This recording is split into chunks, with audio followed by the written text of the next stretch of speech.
একরাশ নিস্তব্ধতা, মাঝে মাঝে হালকা নিঃশ্বাসের আওয়াজ সুগন্ধচর হলেও কারোর যেন মুখ ফুটে কিছুবার অবকাশ নেই। ঘড়ির কাঁটা এক দুই করে এগুতে থাকে। নীরবতায় কেটে যায় অনেকটা সময়। ড্রয়িং রুমের সোফায় নিশা চুপচাপ মাথা নিচু করে বসে আছে, নিজের নখ খুঁটতেছে। তার সম্মুখে বসে আছে সুবিন ও ইয়ঞ্জন। তারা নিজেদের মধ্যে ফিসফিসিয়ে কিছু আলোচনা করছে, যা লিসার শ্রবণগোচর না হলেও দূরে জাঙ্কুকের কক্ষে অবস্থানরত কে একজন সবটা পরিষ্কার শুনতে পাচ্ছে। পুরো ঘর জুড়ে স্থিরভাবে পায়চারি করে চলেছে যে হোক।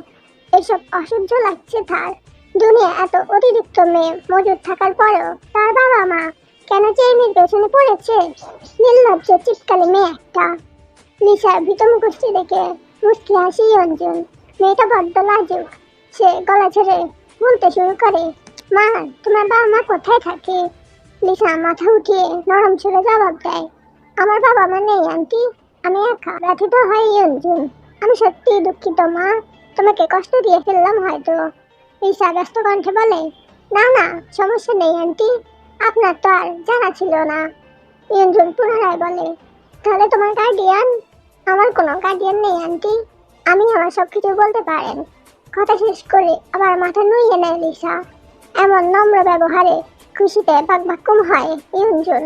তোমাকে একটা কথা বলি মা, যদি কিছু মনে না করো। কিছু মনে করবো কেন আন্টি? আপনি বলেন, কি বলবেন? এতক্ষণ মনোযোগ দিয়ে সব কথা শুনছিলেন সুবিন। এবার সে নড়ে চড়ে বসে হালকা কাশি দিয়ে বলে, তোমার যদি কোনো আপত্তি না থাকে তাহলে আমরা জাঙ্কুকের সাথে তোমার বিয়ে দিতে চাই। অবশ্য যদি তুমি রাজি থাকো আর কি। চোখে তাকায় লিসা অবাক স্বরে বলে, এসব কি বলছেন আঙ্কেল? মানে বিয়ে এভাবে হুট করে? সুবিন নিশ্চিত দিকে একবার তাকায়। সে আপাতত গালে হাত দিয়ে চোখ গোল গোল করে লিসার দিকে চেয়ে আছে। হতাশায় শ্বাস ফেলে বলে, তোমার কাউকে পছন্দ থাকলে বা বিয়েতে মত না থাকলে বলতে পারো। যে হোক বিড়বিড়িয়ে বলে, রাজি হোস না শীতকালি, তোকে আরো ধলাধামায় খুঁজে দিবনি। দুহাই তোর, আমার সরল সোজা ভাইটারে ছাড়া দে। মেরি মা তার সমস্ত আশায় ছাই ফেলে লিসা বলে উঠে, আমার কোনো আপত্তি নেই আঙ্কেল, কিন্তু স্যারকে রাজি হবে? স্বস্তির শ্বাস ছাড়ে অঞ্জন। হাসি মুখে জবাব দেয়, তাকে নিয়ে ভাবতে হবে না, সে রাজি। এখন তুমি বললে আমরা আয়োজন শুরু করতে পারি। লাজুক স্বরে লিসা বলে, আমার কোনো আপত্তি নেই।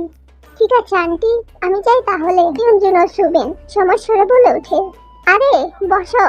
চমকে বসে যায় লিসা। অঞ্জন তাকে আশ্বস্ত করে বলে, জাঙ্কুক এখনো ঘুমাচ্ছে, ও আসুক, একটু কথা বলে যাও। লজ্জায় লাল হয়ে ওঠে লিসার গাল দুটো। জিহোক বিরক্ত স্বরে বলে, এত লাল হয়ে লাভ নেই, এই বিয়ে আমি কিছুতেই হতে দেব না। তোমার হাত থেকে বাঁচাতে দরকার হলে আমার ভাইকে আমি বিদেশে বিক্রি করে দেব। তার কথায় কক্ষের সকলে হতবাক হলেও রাগান্বিত দৃষ্টি নিক্ষেপ করে সুবিন ও ইয়ঞ্জন।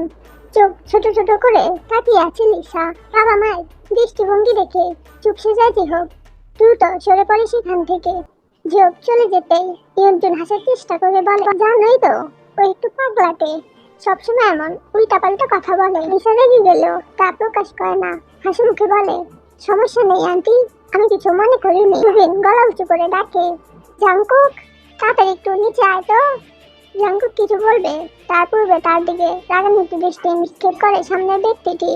তার দিকে দুপা এগিয়ে এসে বলে, একদম নিচে যাবে না, এখানে আমার সামনে বসে থাকবে তুমি। ঢোক গিলে জাঙ্কুক। সারাত ঘুমায়নি সে। মনে পড়ে যায় গত রাতের কথা। নিজের খুব কাছে কার অস্তিত্ব পেয়ে ঘুম ভেঙে যায় জাঙ্কুকের। চোখ মেলতে কাউকে নিজের মুখের উপর ঝুঁকে থাকতে দেখে ভয় পাওয়ার বদলে বড্ড বেশি আশ্চর্য হয় সে। এই যে ভ্যাম্পায়ার কন্যা, সেই ঘুমন্ত রাজকন্যা, সে তো ঘুমিয়েছিল, এখানে কিভাবে এলো? আর এত রাতে আমার কক্ষেই বা কেন? তাকে চোখ মেলে তাকাতে দেখেও সে কন্যার কোনো হেলদোল নেই দেখে বিরক্ত হয় জাঙ্কুক। দুটো উঠে বসে বলে, তুমি? ঘুম ভাঙলো কিভাবে তোমার? আর এখানে কিভাবে এসেছো?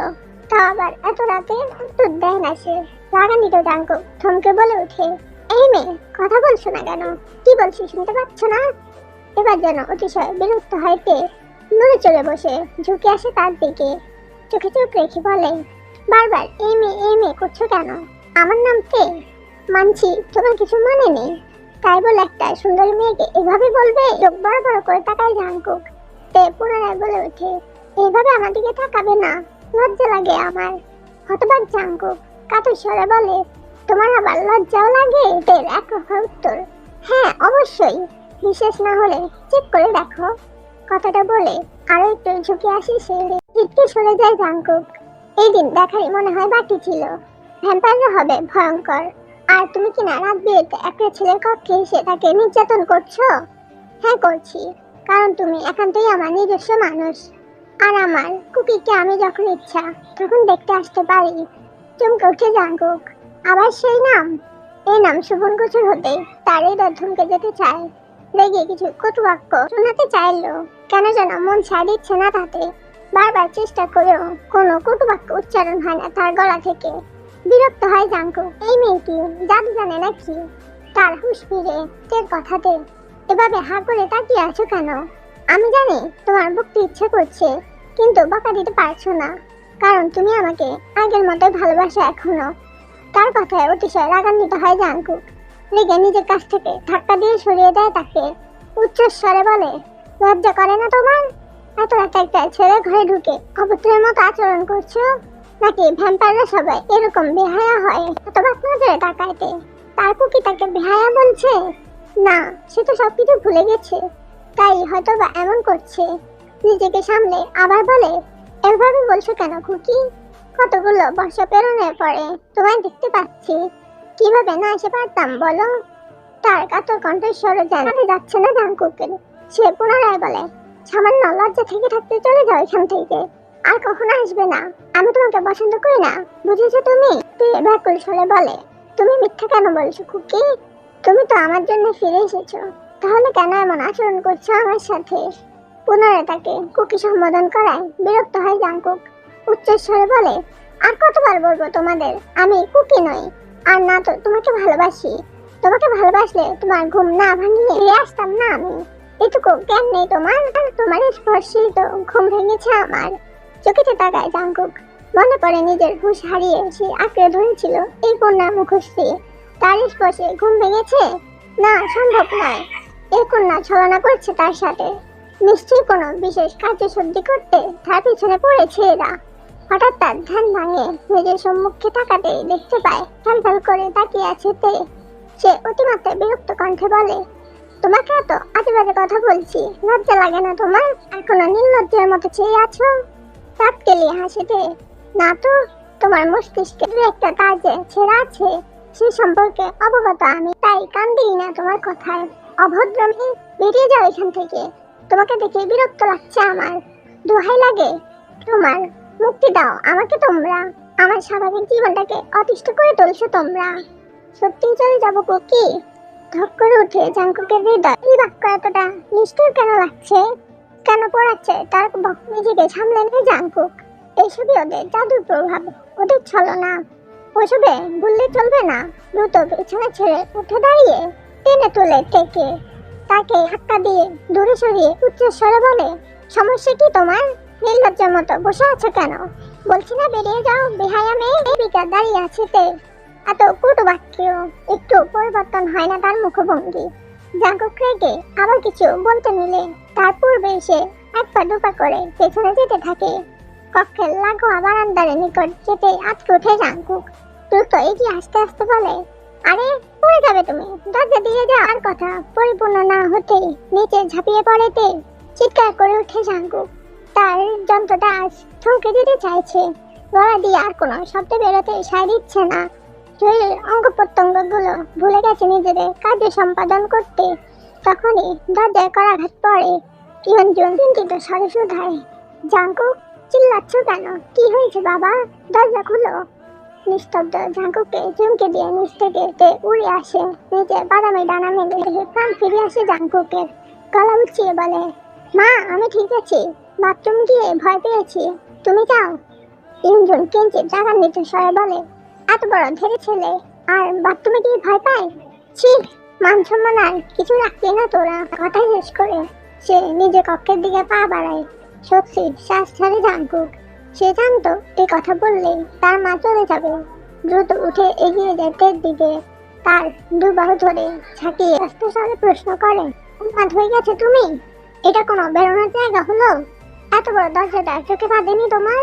পড়ে গেলে কি হতো? কথা বলছো না কেন বলো? নিজেকে ছাড়িয়ে মুচকি হাসিতে নির্বিকার ভঙ্গিতে উত্তর দেয়। ভ্যাম্পায়াররা এত সহজে মৃত্যুর স্বাদ গ্রহণ করতে পারে না।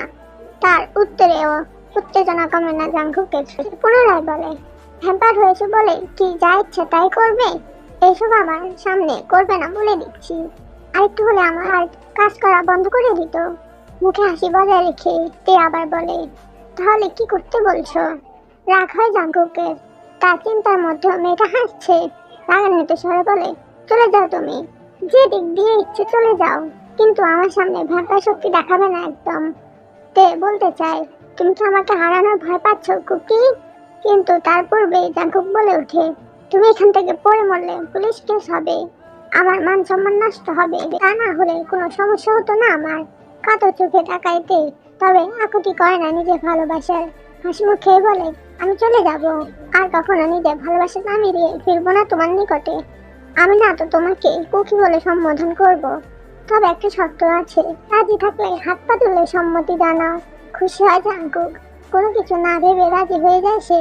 ঠোঁট বাঁকাইতে তবে তার নজর এড়ায় না জাংকুকের। তার চারদিকে দুটো চক্কর লাগাইতে ঘাড় কাত করে বলে, আমি আজ এখানে থাকবো সকাল পর্যন্ত। কি? তোমাকে আমি আর এক মুহূর্ত সহ্য করবো না, বেরিয়ে যাও বলছি। এখনো সময় আছে, ভেবে দেখো। সকালে নিজে চলে যাব আমি, আর কখনোই বিরক্ত করব না। কিছুক্ষণ ভেবে সম্মতি জানায় জাংকুক। প্রতিদিন বিরক্ত হওয়ার চেয়ে একদিন হওয়া ভালো। ঠিক আছে থাকো, তবে এর শেষ। আর কখনো আমার ধারে কাছে ঘেঁষবে না। বিছানার দিকে এগিয়ে যায় জাংকুক। তার আড়ালে ছড়ে পড়া অশ্রুকণা দ্রুত হাত দিয়ে মুছে ফেলাতে মুখে হাসি ফুটিয়ে জাংকুকে শিওরে গিয়ে বসে। এক দৃষ্টিতে চেয়ে থাকে জাংকুকের দিকে। অস্বস্তিতে চোখ খিচে বন্ধ করে নেয় জাংকুক। তবে তাদের মধ্যে আর কোনো কথা হয় না। কেটে যায় নির্দাহীন একটি রাত।